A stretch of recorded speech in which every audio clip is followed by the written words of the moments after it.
तो नवरात्रि का गुड़ी पड़वा नहीं मनाया जाता है, लेकिन मैंने सभी के लिए अच्छे अच्छे पकवान बना दिए।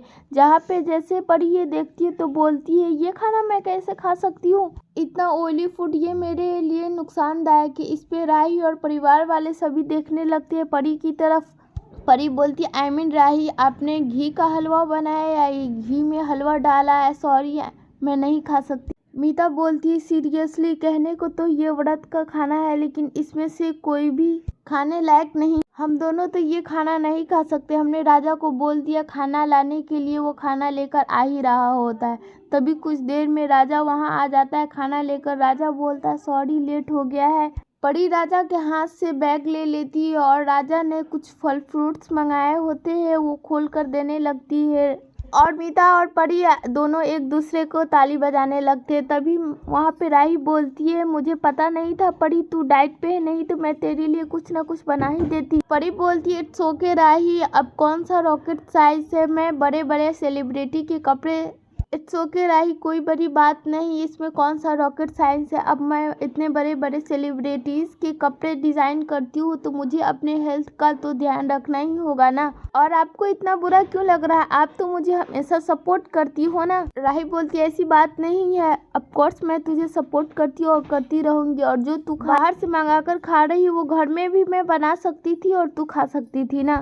और घर का खाना बाहर के खाने से तो हेल्दी होता है ना। इस पे मीता बोलती है ओके ओके और परी डब्बा खोलने लगती है। तभी मोटी बा बोलती है खबरदार कोई भी डब्बा नहीं खोलेगा। और परी अगर तुम्हें ये घास फूस खाना है तो दोपहर में खाना, लेकिन अभी जो घर में खाना बनाया है वही खाना पड़ेगा, ये खाना बर्बाद नहीं होना चाहिए। मीता परी के हाथ से डब्बा ले लेती है और रख देती है साइड में। दूसरी तरफ दिग्विजय सभी के डायरी के लिए परेशान होता है जो जया ने उसकी डायरी ले गई होती है।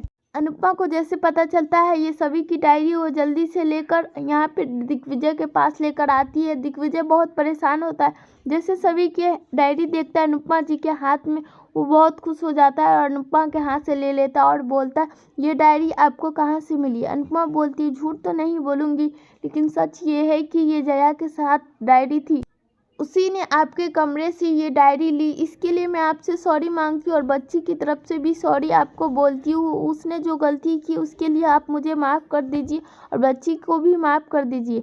दूसरी तरफ आप ये देखोगे कि अनुपमा फिर से एक नया लुक में आएगी, जहाँ पे वो काम करने के लिए होटल के कपड़े में नजर आएगी। अनुपमा होटल के मालिक से बात कर लेती है काम करने के लिए, जहाँ पे उसमें 15,000 रुपये मिलने वाले होते हैं काम करने की ड्यूटी के लिए। अनुपमा साड़ी पहनकर काम करने के लिए होटल जाती है, जहाँ पे वो साफ़ सफाई के लिए लग जाती है। अनुपमा देखेगी कि मैं खुद एक काम करने वाली बनने वाली हूँ।